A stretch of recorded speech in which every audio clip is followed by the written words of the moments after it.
Hello, welcome back to another video. Day 3 of the World Cup it has happened, and it was eventful, very, very eventful. A very long day as well, actually. Football from 10 all the way to 9 p.m. It's what you want, really, isn't it? And if I'm being honest, I enjoyed it. I didn't catch most of the middle of the games just because we had a crying baby, but I did catch all of Argentina this morning and all the France games, so I can talk with relative confidence about those games. But it thought it'd be a good time to essentially just debrief a little bit, after what we've seen so far of day 3. And of course there was a little bit of Guardiola news today, so there's loads of City news to talk about, but while also talking about the World Cup at the same time. Did you watch the games today? What stood out for you? Do let me know in the comments, of course, what you made of France versus of course Australia, the shock of Saudi Arabia beating Argentina, and the ties between Mexico, Poland, Denmark, Tunisia, of course. Do let me know down in the comments. I would like to say as well, please do hit that, where's he gone? Like button and download OneFootball right now. If you want all the goals sent to your phone, all the goals in your pocket, OneFootball is the place for you. You can keep up to date with all the breaking news from the world of football and get all the World Cup news as well, and all the goals once again. It does help support my channel too, so download it right now. Look at that. It's a beautiful little app. What are you waiting for? Support your national team, support the World Cup, support my channel. There you go. Go and do that right now. You won't regret it, I promise you. Look at the description below. Click it. You know the drill. So yeah, today, can we start anywhere else than the Argentina game? It was crazy. Saudi Arabia with immense amounts of credit. Hello into the chat as well, by the way, to Scrubber89, Kerwin, Pierre, Scott Denemy, my man, big Denemy energy, 2239 Jules. It's good to see you all there. Please do let me know, obviously, what you thought of the games today. I'll jump over immediately to Group C and look at this game, because this was a fascinating way to start the day here. Of course, I'll bring up the stats there. As you saw, 15 shots to Argentina. I think they had expected goals of about 2, with 0.14 expected goals apparently for Saudi Arabia. Just the 3 shots there and 2 goals. But that is the only statistic that ultimately matters, of course, is that one. How's the wee man? Oh, hey, I think it's Adam. AMCL94. He's exhausted. He's going for a cluster feeding thing. If you're a parent, you know what that means. But basically, where they get aggro-y, aggy, and moan all day. It's a long day today. A very difficult day for me, Nicola. There has been tears because he's been crying all day, but he's settled now. Finally settled a little bit, but he's good. Thank you very much. He did watch a little bit of Argentina, Saudi Arabia with me this morning, and he had this to say: Argentina are frauds, as that's what he said. I was like, Ruben, that's quite a thing to say, but the little man, he's got strong opinions like his papa and his mama.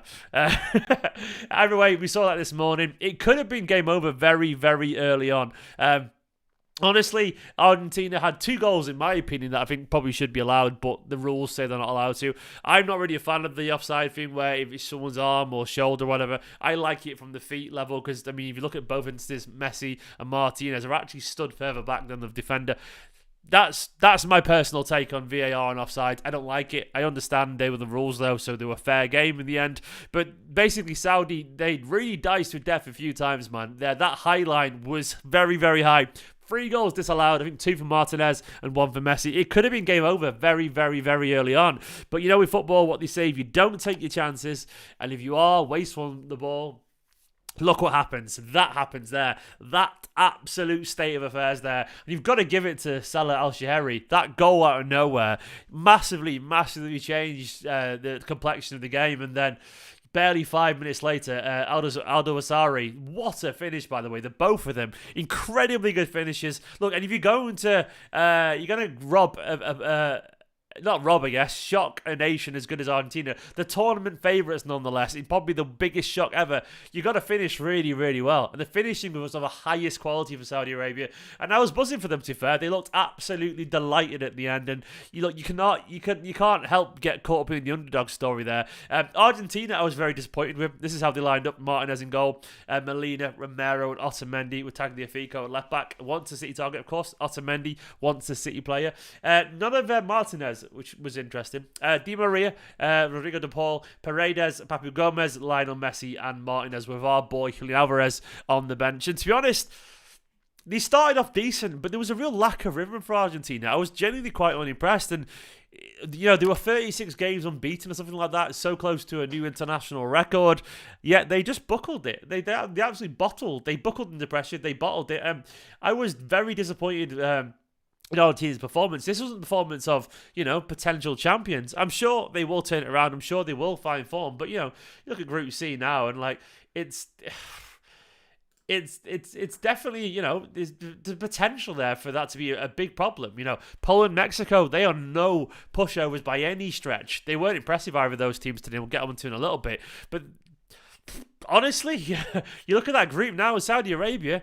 If they grab another point there, they've got a chance of going through. If they grab another victory and they are through. It's crazy, absolutely crazy. And we see stuff like this happen all the time. And Argentina, I was genuinely a little bit disappointed by the lack of quality. Hello to Beppy, by the way. Hello to Anthony Sheltic, Frank as well, saying KDB tomorrow. Looking forward to that. That should be fun. Thank you very much, Jules. Ruben's a lovely name, Is that actually because of Ruben Diaz? We didn't name him after Ruben Diaz, but we saw the name Ruben because of him and liked it. So there we go. True story. We'll put him on a video one day, but right now, we've just been taking our time and stuff. But I was disappointed with Argentina. Maybe they didn't take it seriously enough. Maybe the pressure got to him. Whatever it was, they felt very, very predictable, Argentina. And it wasn't the kind of game it wasn't impressive. It just wasn't impressive. Credit to Saudi Arabia to play the tournament favourites, play a line as high as that, and be that persistent, but then battle as hard as they did. Fair play to them, man. Really, fair play to them. I didn't know much about Saudi Arabia before this game, and I still don't really, if I'm being honest, but that was remarkably good. Remarkably good. One for the ages as well. A performance genuinely for the ages. And look, it really does kind of make you question Argentina a little bit. They probably will turn it around. We've seen teams turn it around before. But that will knock their confidence. That wasn't the free-flowing football or the confidence that we've been promised of Argentina. It just wasn't at all. And now you go into the other game in that group, Mexico-Poland. This wasn't a particularly great game of football. But this guy happened here. Where is he? Mr. Ochoa. Look at Ochoa between the sticks there, number 13. Every 4 years, this man just comes out and he absolutely owns this tournament. Guillermo Ochoa. What a player, man. A big save at the hands of one of the most informed strikers in world football, Robert Lewandowski. Obviously, Poland style, man. And it was a piss-poor penalty, and it was a great save from Ochoa. But it was the kind of narrative that you love because maybe the penalty was a little bit soft. But either way, I didn't catch loads of this game. I saw the odd bit. At this point, I did honestly have a crying baby on me. For what I could gather, the game wasn't really a classic. I saw the odd bit. Bit of a dull game, The big story really is the Ochoa save and Ochoa once again being an absolute superstar. And of course, the big story is how open that group is now. For many people, they had Poland going through after Argentina, but look, you don't know what's going to happen there. I absolutely can see Poland and Mexico getting potentially some points from Argentina. And how would you see that unfolding? Let me know in the comments, of course. Let me know now in the comment section if you're watching this video. Please do hit the like button, by the way. But please do put your 1, 2, 3, 4 from Group C. It'd be good to see how you guys think it's going to unfold. But all things favours Argentina. Saudi Arabia right now, and that's impressive. Poland, Mexico, loads of work to do there, but a dull game. Elsewhere, of course, as well, there was the France-Australia game. I did watch that. Australia with that very early goal from Craig Goodwin. That was fun. That was an awful lot of fun. A lovely little finish as well from the back post. I didn't think it was going to last, but given the game we saw this morning with Saudi Arabia, you wouldn't have been blamed for thinking we could be witnessing yet another shock here. But France, to be honest, they answered an awful lot of critics. I know people will turn around and go, it's just Australia. But I don't really think that's ever true in international football. International football is all about momentum. It's all about vibes. It really is, because it isn't about long-term planning. You have to be in the moment. And this is why I was so impressed by England's result against Iran, because we can turn around and go, it's just Iran. But that was just Saudi Arabia today. And look what happened to Argentina. You have to beat them. And if you can beat them comfortably and press, it's fucking good news, because it means you're focused and you are ready. So it's not about the quality of the team. It's about the quality of the messages that you send sometimes. And to me, that's what was impressive for England and what was impressive for France. They reacted really well. Of course, if you look at the lineup, it was without Pogba and Kante and Benzema, big casualties. I think Nkunku as well was out of the tournament. But this is how they answered those problems with Tchouaméni and Rabiot. And Griezmann, who was really, really impressive in my personal opinion. And I really liked him as this kind of roaming number 10. As a midfielder, he was dropping deep at one point, getting the ball from the centre-backs. Really, really good. And he was linking up so much, and that was a really balanced forward line. Tchouaméni with so much energy and grace, and Rabiot is just he's a good footballer. I know he's meant to be a bit of a knobhead, but he's clearly a very good footballer, and I thought he was excellent. Likewise, I was impressed with Mbappe. Look, Mbappe was fantastic. I know he can be a bit of a prick, and he's got an ego, but you cannot deny that quality when he gets going. I mean, electrifying pace, great final ball. Probably should have scored a couple more, if I'm being honest, but still, he was involved in more or less anything that France did that was good. And Giroud as well. I think he's the all-time top goal scorer now for France, which is incredibly good. And from an incredibly underrated player throughout his career. I know he's a favourite for some people, but Giroud, not just a handsome bastard, also a very talented footballer too, and very likeable footballer. But France, yeah, like England, impressive because it's easy. It's easy to get it wrong. People underestimate just how easy it is to get it wrong when you're on the World Cup stage, and France did not show a lack of quality there, and they showed a hunger for goals as well, that they kept getting forward, they kept going for it, and they deserved it. I'll go over to obviously their group in a second. Elsewhere in Group D, Denmark, Tunisia. This was a relatively eventful less game, a couple of disallowed goals, I think. This is one where I was semi-watching. I was half watching it. It wasn't really a classic. Tunisia defended really well. Denmark looked a bit toothless up front from what I could gather. This is how they lined up there. They're really lacking a quality striker because they've got quality players, as you see from that back three there, that back four in general. Kasper Schmeichel, high quality keeper. Joachim Andersen, he's done really well this season. Kjaer and Christiansen, just top quality centre backs, and then obviously that Male's a really good wing back, and then you've got obviously that midfield three of Eriksen, Delaney and Højbjerg. So much experience there. Dolberg's a good player as well. He's just, they do lack a clinical striker. I bet they would have loved for the days of Jean Dahl Thomason or something like that, a generally quality striker back in the Danish side. But they couldn't really break down on Tunisia's side, who were strong, and they defended well from what I could gather.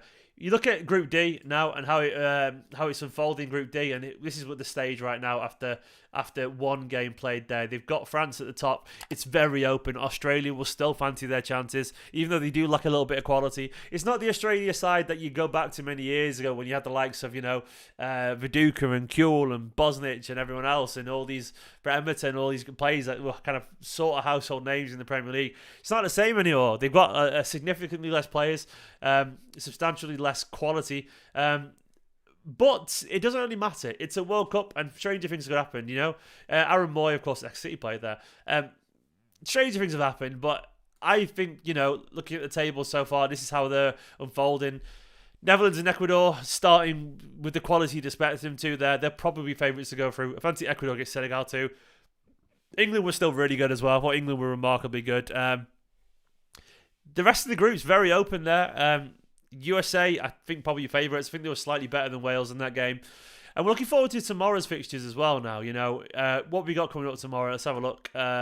Tomorrow's fixtures are as follows. Germany, Japan is going to be a fascinating game. In the morning, Morocco, Croatia. I don't think I'll be able to watch the first half of that game. I'm on the charity podcast tomorrow for the food banks, so looking forward to. Got Spain, Costa Rica, which will be a cracking one, and Belgium, Canada. I'll try and do a watch along, if not some match reactions for some of them, but I'm looking forward to them. I'm very good on today, mate. The family is good. We're tired. Ruben's had a bad day today. Basically, if you don't know, babies. Oh, there he is. He's in the chat. Look at him. Fucking hell. You say his name once and he emerges in the chat. The little shit. I Nicholas obviously typing his Ruben there, but he said I'm sorry, and I actually thought it was him saying I'm sorry for a second, and I felt really bad. You look at him and you hate them for a second because they're crying and crying, but then he's got at you and you're like, oh, it's okay, and you feel guilty forever being angry at them. Not angry as such, just frustrated. You know what I mean? Babies are absolutely exhausting. They have growth spurts every at certain intervals, and he's currently going through his 6-week growth spurt. He's 5 weeks old, but he was a week late, so he's definitely around 6 weeks. And what happens is basically, instead of feeding every 2 hours, they feed every half an hour, and they're constantly on the boob. It's a dream for some people, but babies, they're just on the move constantly, and you never sleep throughout the night, and you're just fucking knackered. And as Ruben's just said, his bones are growing. Bless him, but it's exhausting, and we and Nicola are absolutely, I tell you what, me and Nicola have bickered at each other more in the past 5 weeks than we have in 8.5 years of being together, genuinely. And it's not because we don't love each other, it's because you're so tired, you're delirious, and you get so snappy. And I tell you what, like, if you're going to be a parent at any point, any of you guys, a little tip that me and Nicola quickly realised after about a week, we called it, it's a Rube's truce, a tired truce. If at any point we're exhausted and it's middle of the night, as long as no one says anything absolutely horrific, you let it go. Like, if you bicker at each other, as long as no one's really bad, like, if you said something horrible, sure, but if you're just like, fuck off, I'm tired, stop it. If you bicker at each other, there's a bickering truce. You just let it go because it's purely tiredness and nothing else. So me and Nicholas shook hands at it. We're like, if you moan at each other, as long as we're not horrific, we were just being a bit of a dick, bit snarky, bit snidey, it's fine. It's a tired truce. You can't help it. You can't help it. You're too tired. I did want it, and I do want it, Jules, and he's the most beautiful little boy in the world, and I can't wait for you all to say hello to him. But there's my parenting tip for you. Have a tired truce because you need it. Because it ain't personal. You're not tired. You're not tired, you're not upset, but you're tired, you're upset. Simple as that. They were sold a lie, Jules. We were sold a lie, but he's the best little boy in the world. He's beautiful. There we go. He's in the chat, confessing to being dynamic. Ruse, what you reckon so far for the World Cup? Who's going to impress, you know? What did you make of day 3 of the World Cup? I enjoyed day 3 of the World Cup with Group C and Group D unfolding. I genuinely enjoyed it. I thought it was good fun. In amongst my personal life chaos. And to be honest, obviously there's loads of noise off the pitch, rightfully so in my opinion. But I have enjoyed the quality of the football so far and the games being at reasonable times. Rube said Lola Argentina. Fraud Argentina, as you was calling him earlier to me. Indeed, Ruse. That's my boy.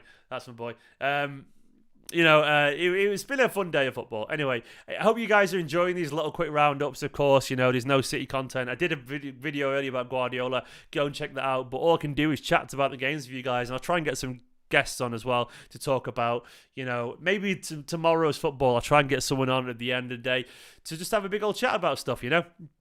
Get some guests on. We'll have a big old chat about the day for... going good down under, innit? Not to... Hey, go on, Rubes. Rowdy and Saudi. Nice. Creates much needed space for Argentina. Alvarez should be starting over Lautaro. To be honest, I don't think it was Lautaro's fault, but maybe. I thought Lautaro scored a couple of good goals that were unfortunately ruled out. I think in general, Argentina were let down by the midfield and a lack of control and so on. But guys, thanks very much for watching this little roundup. To summarise, for Argentina, massive frauds, absolute shite. You know, they got a lot to impress. Big up the Saudis, really impressive. France, I thought were very good. A very good response as well to Australia, starting really well. Denmark, Tunisia, Mexico, Poland, you're all fucking boring. Get interesting. That's not how you entertain us at this World Cup. Of course, it's very difficult, but boo to you 4 teams for being so dull. Prediction for tomorrow, Morocco, Croatia, I can see probably being another draw. Germany, Japan could be fascinating. That could be a bit of a classic, that I reckon, you know, like a 3-2 or something like that. Rube's looking forward to Germany, Japan. A little adorable troll, massive. He's a little troll. And then we've got Spain, Costa Rica, which I think will be a good game too, but I'm expecting Spain to win that. Belgium, Canada, I think Belgium could turn up there, actually, I reckon. We'll see. We will see. It'll be good fun. Guys, you're all beautiful. You're all wonderful, especially Ruben McInerney in the chat there. All of you are great. Download OneFootball, please. Do help support the channel. Get the best football app on the market. And get all the goals in your pocket. Not literally, you know, otherwise your pocket would be overflowing with Oliver Giroud. Actually, that sounds like a good time for many of you. If you want your pockets overflowing with Oliver Giroud, you know, download OneFootball right now. On that note, I know we won't be adopting you, Masoom. We've had enough kids for our lifetime. Done. One and done. In a bit. Love you all. Subscribe. Bye.